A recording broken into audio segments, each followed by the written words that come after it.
Está no ar mais um Linkado na Área. Este é um programa de entrevistas feito por nós, alunos da SPM São Paulo. Dessa vez estamos fazendo diferente, cada um em sua casa em respeito à quarentena. Eu sou Felipe Padovese. E eu sou Eduardo Fabrício. E hoje vamos conversar com uma jornalista que adora experimentar diferentes tipos de narrativa.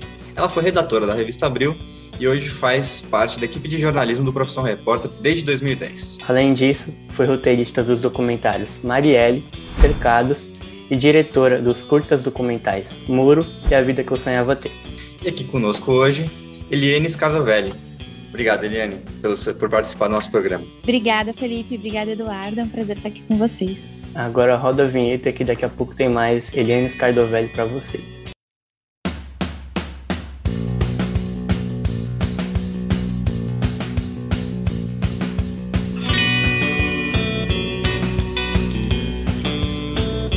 Eliane, como primeira pergunta, você é uma pessoa que se destaca no meio do audiovisual. Eu queria saber se você sempre sonhou em trabalhar com audiovisual, com televisão, e como você começou no jornalismo. Eu nunca sonhei em trabalhar com audiovisual, assim. Quando eu fiz faculdade, eu sonhava muito em trabalhar num jornal. Então, meu sonho era trabalhar na Folha de São Paulo. Eu tinha na minha cabeça, assim, que era algo mais puro, que era um jornalismo mais puro. Eu não tinha muito costume de assistir televisão, assim, pelo menos os noticiários.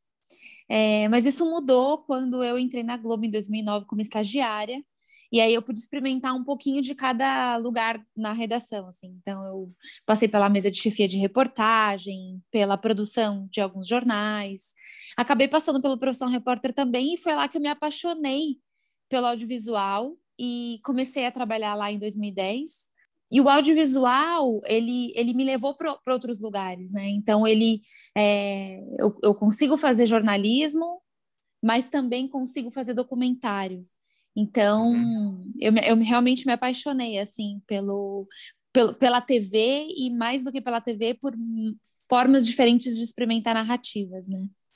Você citou Profissão Repórter. Como você define o programa e a relevância que ele teve na sua vida?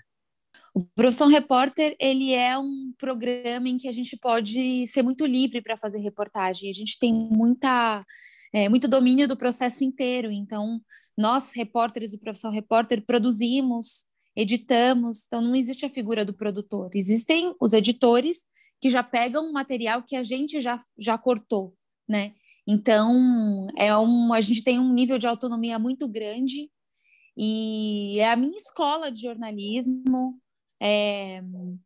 Eu acho que todos os conceitos básicos que eu vou levar para minha vida inteira no fazer jornalístico, seja em televisão ou qualquer outro lugar, eu acho que eu aprendi ali. Ali foi, assim, uma grande escola. É uma grande escola porque eu aprendo todos os dias. Senti que eu precisava parar, respirar e aí continuar.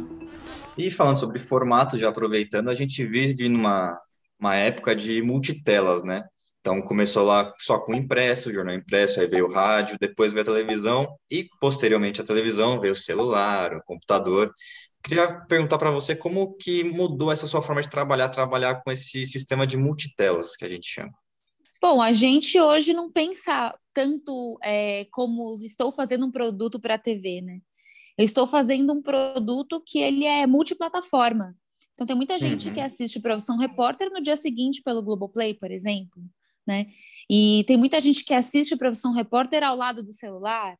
Então, a gente vai acompanhando essa interação, né? Eu sempre, quando eu assisto Profissão Repórter, eu tô com o Twitter aberto para ir vendo a repercussão do programa, assim, em tempo real. Então, eu acho que é muito interessante porque a gente consegue ter um termômetro, né? A gente consegue ter essa temperatura, assim, mais fácil do que o público está achando do nosso programa, nosso perfil lá do Profissão Repórter no Twitter ou no Instagram. A gente está sempre postando coisas que a gente às vezes não posta no programa, estão lá nos nossos perfis nas redes sociais.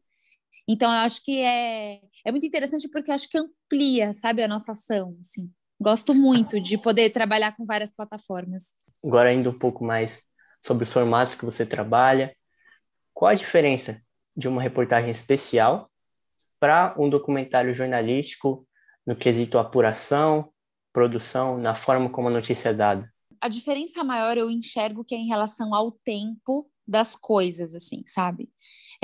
O Profissão Repórter, ele já é um programa que tem um caráter documental muito forte. Então, a captação que a gente faz no Profissão Repórter, por a gente ficar muito tempo nos lugares, a gente tem muito material bruto para trabalhar, né? Mas o Profissão Repórter tem um tempo específico e geralmente existem 3 reportagens. Às vezes você tem um programa de um eixo só, às vezes você tem um programa que tem 2 eixos, mas ainda assim, às vezes eu tenho a impressão que a gente precisa um pouco apertar para caber, assim, sabe? No documentário, eu acho que a gente tem mais tempo para explorar é, todo o material, e eu acho que você consegue manter cenas mais longas, você consegue ter mais respiro, plano sequência, mas assim, em relação ao rigor da apuração, eu acho que ele é o mesmo rigor. O que muda mesmo é a linguagem, né? Por exemplo, quando a gente foi fazer a série Marielle, que foi a primeira série do jornalismo para o Globoplay, a gente não tinha ainda um formato específico, né? Então a gente poderia, por exemplo, ter pensado num longa-metragem, mas a gente tinha tanto material e a gente percebeu que a gente tinha uma linha narrativa que era a história da Marielle, a gente tinha uma outra linha narrativa que era a história da investigação, a gente tinha os arquivos, a gente tinha o acompanhamento em tempo presente, e era tanto material, e a gente enxergou tantos pontos de virada, que a gente pensou que, na verdade, o melhor formato para contar essa história era uma série, né? Então, claro que no Profissão Repórter a gente consegue enxergar se, por exemplo, a gente vai misturar as reportagens, ou se a gente vai fazer um programa de um eixo só. É possível a gente mudar o programa em relação ao material que a gente tem, mas acho que no documentário a gente tem uma possibilidade ainda maior de experimentar linguagens. Você está na Globo há mais de 10 anos, como você disse, e agora a gente vê que esses documentários, tanto na TV aberta como na TV a cabo, estão ganhando mais espaço na grade. Como você avalia esse momento? Eu acho que existe um interesse muito grande das pessoas por documentário, né? Então, eu fiquei muito feliz quando a Globo decidiu exibir o primeiro episódio de Marielle na TV aberta. Isso não era dado. A gente achava que estava fazendo um produto para o Globoplay. De fato, Marielle é um produto para o Globoplay, mas para mim foi uma surpresa eles terem apostado em colocar esse primeiro episódio depois do Big Brother. E teve uma audiência muito grande, uma audiência até maior do que a audiência que seria esperada no horário. Isso aconteceu também com Em Nome de Deus, né, que é a série que o pessoal do entretenimento fez, o pessoal ligado mais ao Conversa com Bial. Então eu enxergo que é um momento muito positivo para quem quer fazer documentário, né? Não só o Globoplay está investindo bastante nisso, como outras plataformas também, né? E acho também que existe uma abertura grande para inovar no documentário, criar, né? Acho que existem múltiplas linguagens. Coutinho, né, já fez lá no Jogo de Cena algo muito interessante, que era usar artifícios da ficção para o documentário. Eu acabei também recorrendo um pouco a essa técnica no meu último curta, né, A Vida que Eu Sonhava Ter. Então, o documentário, para mim, ele é muito mais do que simplesmente o Talking Heads, né?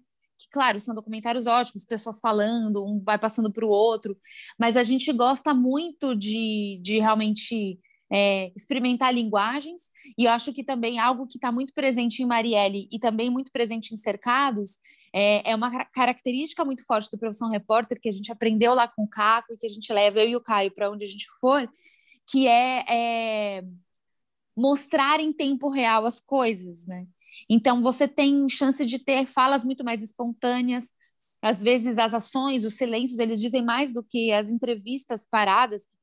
Claro, tem sua função, mas a gente gosta muito de fazer esse acompanhamento presente, né? No Cercados, por exemplo, que é um documentário mostrando os jornalistas, o trabalho de jornalistas na pandemia, e jornalista adora falar, né? Então, a gente poderia perfeitamente fazer um documentário com jornalistas ali falando sobre a cobertura, ilustrar essas falas com fatos do passado, mas a gente fez esse esforço grande de acompanhar os jornalistas no momento em que as coisas estavam acontecendo, né? Então, quando a gente tem lá a cena do Ricardo Della Coleta, que é o jornalista da Folha, peitando ali o Bolsonaro no cercadinho, dizendo, meu senhor fala PF, os óculos deles embaçam, é uma cena muito forte ali, que a gente teve que construir todo um apêndice, vamos dizer, no documentário, que era a questão da reunião ministerial, que não tinha necessariamente a ver com a pandemia em si, ou com a briga, né, a saída dos dois ministros, mas que tinha a ver também, porque tudo estava ali acontecendo ao mesmo tempo, o Brasil estava vivendo uma crise institucional, né, política forte ali, só que a gente teve que construir tudo isso por conta dessa cena que era muito boa, porque era uma cena de acompanhamento presente, você sentia a tensão no ar. Então, para a gente é importante isso também no documentário, né? Conseguir fazer essa aposta de acompanhamento dos personagens. Bom, aproveitando isso que você falou dos acompanhamentos dos personagens, tá, eu queria falar da abordagem às pessoas. Queria perguntar para você como a técnica ou o estilo de abordagem para você, sabe, não ficar muito em cima da pessoa e você conseguir também aproveitar o máximo possível o que aquela pessoa pode te dar, como entrevistas e tudo mais. Acho que, em primeiro lugar, ser muito honesto em relação ao que você quer, né? Acho que é ser muito claro sobre qual é a sua pauta, sobre o que você está falando. Então, eu acho que quando você é muito claro, porque o que eu sinto é que alguns jornalistas, talvez porque o tema seja um pouco espinhoso, começam a dar muita volta e a pessoa vai perceber, né? Então, acho que é claro que é diferente quando você está fazendo uma denúncia, né? Quando você está fazendo uma denúncia, você realmente, às vezes, pode até usar uma câmera escondida, dependendo do caso. Agora, se você está fazendo uma reportagem em que a pessoa ela teria o direito de dizer, olha, não estou a fim de participar e você vai respeitar esse direito, não tem por que você dar muita volta, sabe, assim, em relação ao que você quer, assim. E eu também não gosto muito, não é muito meu estilo ficar insistindo muito para a pessoa participar, assim. Eu falo para ela, olha, eu estou interessada em contar a sua história, né? Eu gostaria de te ouvir, eu estou aqui para te ouvir. Mas tem muita gente que às vezes não... mas você vai garantir que a minha situação vai melhorar, por exemplo?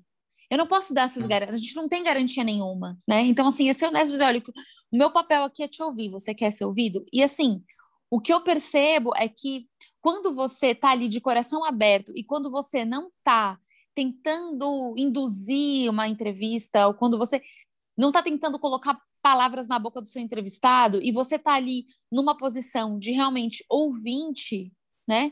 E eu quero ouvir o que você tem a dizer, não necessariamente vai de acordo com as minhas expectativas. Eu quero que você diga o que você quer falar, não o que você espera que eu queira ouvir, sabe? Claro que quando você está com um microfone e uma câmera, ou enfim, até com um bloco de nota, quando você está com um gravador, você já está modificando a cena, né? Muitas vezes a pessoa ela acaba se armando, ela acaba também criando um personagem, né? Mas eu acho importante a gente tentar ao máximo neutralizar isso. Porque às vezes isso acontece, assim, você percebe que a pessoa está te dizendo aquilo que você está esperando que você quer escutar, né? E de que maneira você consegue atingir um resultado mais verdadeiro? Eu acho que é fazendo perguntas mais abertas e tentando não induzir as respostas. E eu queria perguntar também como é que é a sua relação com o Caio Cavecchini, como é que funciona essa parceria aí? Bom, a gente trabalhou junto no Profissão Repórter, né? Ele era repórter na época em que eu entrei, depois ele virou editor, depois virou editor executivo, e aí ele foi convidado para fazer o Marielle. E ele poderia compor a equipe dele, e como ele sabia que eu gostava muito de documentários, ele me chamou para compor essa equipe de documentário. Antes disso também, acho que vale a gente dizer que a gente tem um projeto muito legal que a gente teve que parar por conta da pandemia, que é o Globolab. A gente fazia palestras, que a gente acabou fazendo essas palestras aí durante alguns anos. A gente visitava faculdades e conversava com alunos sobre como a gente faz as reportagens no Profissão Repórter, e aí a gente lançava um desafio. Gostaria que vocês fizessem reportagens também. E fomos para várias cidades já, e não só falamos com alunos de faculdades, mas também com produtores audiovisuais independentes, de coletivos. E aí, as 10 melhores reportagens, né, a gente sempre orientava o pessoal a fazer as matérias em duplas, e essas 10 duplas selecionadas vinham para São Paulo e faziam uma imersão, aprendendo um pouco como que a gente faz. Várias reportagens feitas por essa oficina do Globolab foram exibidas no programa. Então, a gente já tinha essa afinidade de trabalhar junto e depois ele me chamou para a Marielle e acabou sendo também natural que eu fosse para Cercados. Então, o Caio, ele já tem uma carreira bem consolidada no documentário, tem vários longas-metragens premiados, inclusive, né? Então, é sempre bom, porque eu também aprendo muito com ele, assim. Acho que ele também acabou me estimulando nesse sentido, assim, de fazer trabalhos independentes, de fazer experimentações no audiovisual. Então, a gente tem uma parceria Uhum. bem consolidada, assim. É um trabalho bem interessante que vocês fazem. Eu, particularmente, gosto muito dessa dupla. Essa dupla, eu acho que também foi o que idealizou o tema dessa próxima pergunta, que é sobre Marielle. Vocês utilizam as mensagens de texto e áudio durante o documentário. A gente queria saber o porquê usar essa estratégia. Tá. Bom, acho que tudo isso surgiu quando a gente decidiu que o nosso primeiro episódio de Marielle ia ser sobre o dia 14 de março. Então, a gente pensou em fazer essa cronologia por vários pontos de vista, né? Então, além da Fernanda, que era a assessora da Marielle, que estava no carro com ela num dia em que houve o atentado, a gente quis saber também como foi para a Agatha, a esposa do Anderson, esse dia. Como foi para a Marinette, a mãe. Como foi para a Luiara, como foi para a Aniele, como foi para a Mônica, a esposa da Marielle, né? E como a gente podia saber exatamente o que elas falaram naquele dia, a gente pensou nessa coisa das mensagens. Quais foram as mensagens que a Marielle trocou com essas pessoas que eram as mais próximas dela no dia 14 e também nos dias anteriores, né? Assim, no dia 12, no dia 13, como é que foi? Então, a gente primeiro pensou em usar essas mensagens para tentar fazer essa cronologia desse dia 14. E aí a gente acabou usando para... Aí, tendo esse material em mãos, a gente acabou percebendo que a gente poderia usar em outros momentos também, né? Como, por exemplo, quando a gente constrói um pouco da relação da Marielle com a Luiara, isso lá já, eu acho, se não me engano, no quinto episódio, ou quarto, acho que foi quarto episódio, quando a Luiara, ela tá triste porque ela não conseguiu um estágio, então quais foram as mensagens que ela trocou com a Marielle, né? Ou então, as mensagens que a Marielle trocou com a Mônica um dia, ela cantou uma música para a Mônica, a gente usa essa mensagem no final do documentário, né? Então a ideia surgiu por conta dessa necessidade de recriar essa cronologia do dia 14, mas a gente acabou usando em alguns outros momentos também. Acho que um dos momentos mais tristes, e quando a gente pegou essa mensagem, a Sara Pavani, que está no Produção Repórter também, e fez a produção e chegou a fazer também um pouco da reportagem do documentário, foi ela que pegou essas mensagens da Marinette, né? E quando a gente descobriu que acho que foram 45 dias depois da morte da Marielle, Marinette manda uma mensagem para a filha: o que fizeram com você, minha filha? A gente ficou muito estarrecido com essa mensagem. Como é que a gente vai usar? De que maneira a gente pode ilustrar? E aí depois a gente acabou usando ali em algum momento do primeiro episódio, porque nesse primeiro episódio a gente constrói também a relação das duas, né? E a gente acabou optando por colocar essa mensagem num fundo de uma casa vazia com o ventilador ligado, que eu acho que é um pouco uma imagem do luto, da tristeza, do vazio, né? Que a morte da Marielle deixou naquela vida daquela mãe. Então, foi por isso que a gente acabou usando, e eu acho que as mensagens também são uma maneira de aproximar muito do público. A gente é uma linguagem que a gente está muito acostumado a usar, né? E é uma coisa muito direta e muito verdadeira. Então, para o documentário, eu acho que foi um acerto, assim. E também acho que a gente só conseguiu ter essas mensagens porque a gente teve uma relação muito próxima com a família, de uma relação de confiança muito grande, né? Então, o que é uma mãe dar para você essa mensagem? Ela está confiando que você vai fazer um bom uso, né? Então, acho que foi uma generosidade muito grande também da família. Imagina a dor que é você revisitar. E como é que você vai pedir essas mensagens? É uma coisa muito delicada. Mas eles entendem, acho que eles entenderam que o documentário, além de fazer uma homenagem a Marielle, e de tratar com muito respeito e muito carinho esse material muito sensível, é também uma maneira da gente cobrar respostas e de cobrar justiça e de não deixar essa história cair no esquecimento. Então, acho que por saber que existe esse propósito maior, eu acho que é por isso também que a família acabou cedendo essas mensagens. Essa cena é muito forte, né? Parado, nossa.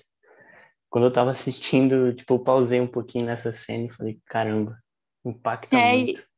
E assim, olha só como as coisas estão todas ligadas, né? Hoje era um dia, eu até acabei mudando aqui o horário da nossa conversa, porque hoje era um dia em que eu e o Caio íamos fazer uma palestra para as pessoas da redação, do jornalismo, do dia a dia, sobre os documentários do Globoplay. E aí a gente, nesses dias, eu e o Caio, a gente sentou para rever o documentário, rever alguns pontos do documentário, pensar em alguns trechos que a gente ia exibir. Acabou que a gente não vai fazer essa palestra hoje por conta da morte do Bruno Covas, está todo mundo muito ligado nisso, mas assim, a gente viu há pouco tempo o documentário, e aí o Caio me falou que falou assim, não sei, me deu uma coisa de mandar uma mensagem para Marinette hoje, assim, sabe? Para você ver como as coisas estão todas ligadas. E aí ele mandou uma mensagem para Marinette, e no dia em que a gente estava discutindo e pensando muito sobre Marielle, revendo tudo aquilo, Marinette falou: Caio, hoje foi o dia da exumação da Marielle.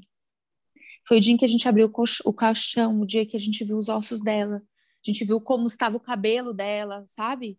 Então, assim, a gente falou, nossa, que coisa, né? A gente sentiu que tinha alguma coisa. E aí eu mandei uma mensagem para ela, e ela agradeceu muito, sabe? Falou, nossa, como é bom que vocês estejam perto da gente, porque essa foi uma relação para além do documentário, sabe? Ela falou, nossa, eu queria tanto poder encontrar vocês, eu queria tanto dar um abraço em vocês, né? Então a gente acabou tendo essa relação muito próxima com Marinette e uma relação muito próxima com Marielle também. É uma pessoa muito próxima da gente. A gente não conheceu ela viva, mas a gente estabeleceu uma relação muito próxima com ela, né? Então é muito louco essa coisa do fazer um documentário. É um mergulho tão profundo que a gente acaba se envolvendo tanto com a vida das pessoas, né? Sim, gostaria até de ressaltar na sua fala aí para quem estiver nos assistindo, temos que cobrar justiça, né? Porque foi um caso não resolvido e temos que cobrar justiça. Bom, ainda falando dos seus curtas, você dirigiu os curtas Muro e A Vida que Sonhava Ter. E gostaria de saber quais foram os desafios dessa direção. Bom, no Muro foi assim, foi um trabalho muito diferente do que eu estava acostumada a fazer, porque a gente já no Profissão Repórter não tem uma coisa de gravação pré-produção, assim, ou de ir primeiro no lugar e depois gravar, sabe? No Muro eu tive que fazer esse trabalho, eu tive que ir lá, eu enxerguei qual era a situação, eu fiz cenas mais dirigidas, então, por exemplo, o começo do filme, né, para quem quiser assistir, é só colocar lá no YouTube, Muro, meu nome, Eliane Scardovelli, que já acha. É um plano sequência das crianças andando pelas vielas, chegando até uma laje, onde se vê uma piscina. Já dei um spoiler, mas enfim. Então, essa cena é uma cena dirigida, né? Então, foi um desafio a gente poder entender, gravar já um pouco mais roteirizado. Acho que foi uma coisa diferente do que eu fazia antes. E também eu tive que pensar muito rápido numa outra direção de cena, assim, que foi porque basicamente, né, a gente tem, eu pensei, dando contexto, uma comunidade que é circundada por vários condomínios de classe média alta. As crianças, elas conseguem ver os equipamentos desses condomínios, que são piscinas, são quadras, mas não conseguem usufruir, né?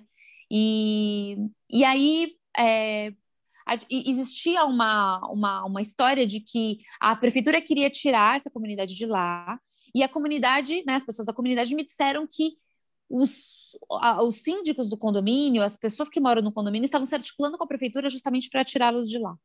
Então, a minha ideia era mostrar um pouco esses dois mundos, né? Mas quando eu vou até os síndicos e conto que os moradores tinham essa desconfiança, eles de bate-pronto falam, não, a gente não quer que eles saiam de lá, inclusive a gente quer ir lá.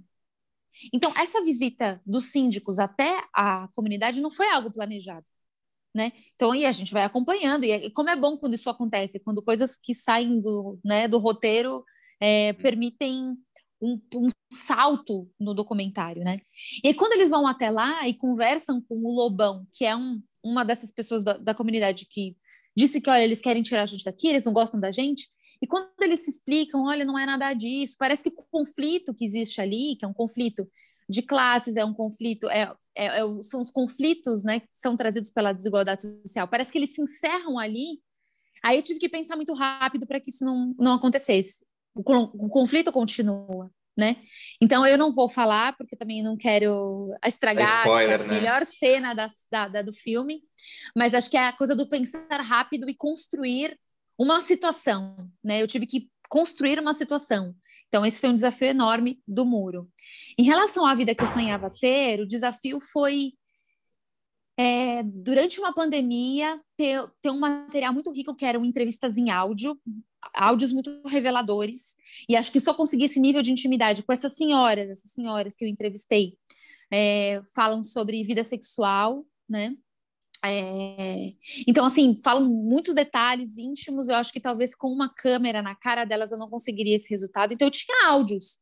E fiquei com esses áudios durante muito tempo sem muito saber o que fazer. E aí, gente, eu preciso fazer alguma coisa com isso. O que eu faço? Eu faço um podcast? E aí, o desafio da direção foi entender que essas histórias poderiam ser uma história só. Então, eu fiz um roteiro amarrando todas essas histórias. E de que maneira, durante uma pandemia, sem poder ter contato com as pessoas, sem poder sair de casa, a gente pode dar um tratamento para isso, assim. E aí acabei eu mesma protagonizando essas histórias e até foi assim, de cada fala tem uma cena muito específica e aí também tem um ponto de virada é uma coisa um pouco mais artística, flerta um pouco com a ficção também. Então o desafio meu foi fazer uma linguagem completamente diferente, assim, sabe? Inclusive emprestando meu próprio corpo para essa narrativa. Então foi um desafio enorme também. Eu acho que também deu um salto de foi uma coisa mais assim, uma coisa diferente que eu fiz, sabe? Já flertando um Sim. pouco com a ficção, assim. Agora voltando um pouquinho para aquela relação que você disse do repórter com os personagens da história, com os depoimentos. Como é essa relação de envolvimento do jornalista e, ao mesmo tempo, ter que manter o distanciamento profissional? Eu acho que talvez a gente possa entrar de novo naquela questão da clareza, né? Então, você dizer exatamente qual é o seu papel, porque as coisas são muito misturadas, né? Tem muita gente que acha que o jornalista ele vai ser o salvador da pátria e que ele está ali para fazer um trabalho assistencialista, né? E eu não sou contra que nós possamos ajudar pessoas que a gente vê que estão em necessidade, mas como pessoa física, e que isso não se misture com a reportagem, né? Então, já tive situação de gravar com pessoas que depois, no final da reportagem, não tinha mais nenhuma gravação para fazer. Eu falei, vou te dar uma ajuda aqui financeira, porque eu senti que eu quero te dar, sabe? Mas isso não pode ser uma moeda de troca, por exemplo. Então, eu sinto que muitas vezes. Recentemente, a gente teve uma polêmica enorme no programa do Profissão Repórter, que foi uma repórter nova, Augusta Lunardi, que foi até a fronteira do Brasil com a Venezuela para falar sobre a questão da imigração. E aí ela retomou uma história antiga de um personagem, de um homem que tinha passado pela fronteira, tinha feito toda uma via crucis para chegar até São Paulo. E aí, quando ela retoma essa história, na verdade, ele ia voltar ali para Pacaraima para pegar os filhos dele, né, para morarem com ele no Brasil. E aí existe todo um mal-estar provocado por essa situação de que talvez eles esperassem uma ajuda da repórter. E aí ela conversa com o Caco e eles falam sobre qual é o papel do repórter, né? Então acho que talvez essa clareza é muito importante. Eu acho que também é isso, sabe? A gente pode acabar virando amigo dos nossos entrevistados. Isso é uma coisa que pode acontecer. Mas acho que durante a reportagem é preciso mesmo manter uma postura um pouco mais de sobriedade. Não que isso signifique falta de empatia, mas para que as coisas não fiquem muito misturadas. Porque você precisa ter uma certa isenção, né? Muitas vezes você vai fazer perguntas incômodas para alguém, né? Então, assim, você não está ali para ser amigo das pessoas. Isso pode acontecer? Pode, mas eu acho que realmente você precisa ser profissional, sabe? Assim, e às vezes é difícil, porque existe essa confusão, né? A amizade, a relação pode vir a partir do trabalho, a partir da relação do trabalho que você faz, né? Bom, e sobre suas matérias também, aproveitando que você tocou nesse assunto, gostaria de ressaltar uma em específico, que eu achei muito marcante, que foi quando você foi para a Grécia para acompanhar alguns rituais muçulmanos e tal. E a gente acompanhou que você ficou realmente muito tocada durante a matéria, né? Tocada, assim, emocionada, por ser umas cenas muito fortes, assim. Gostaria de saber, para você, como é que foi lidar com um ambiente tão culturalmente diferente do nosso no Brasil, né? Olha, foi muito interessante, né? Acho que é uma das melhores coisas da nossa profissão, assim, é poder se deparar com outras culturas, outros modos de ver a vida. E eu fui extremamente bem recebida, extremamente respeitada. Cheguei até lugares que geralmente mulheres não podem chegar, assim, sabe?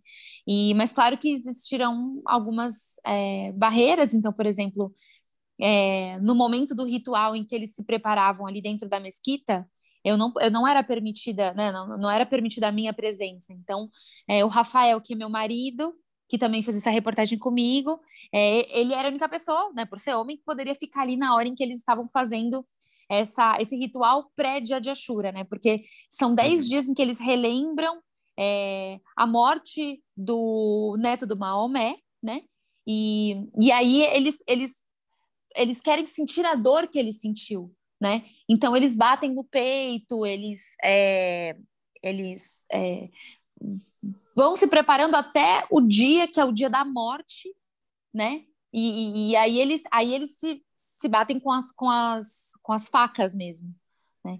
Então, eu achei muito legal, assim, mas é claro que você precisa respeitar certos códigos, então eu estava com o véu, né? No dia do próprio dia de Ashura mesmo, que é um lugar aberto, que eu não teria necessidade de usar o véu, mas optei por usar porque achei que ali seria mais interessante até como maneira de poder chegar neles, né? Então, e eu descobri também que é, e eu acho que é muito interessante dizer isso. É muito injusto quando a gente fala que os xiitas, esse povo xiita, como algo muito negativo, como algo pejorativo, como pessoas que estão muito que são pessoas ruins, são pessoas violentas ou muito fechadas numa ideia, né?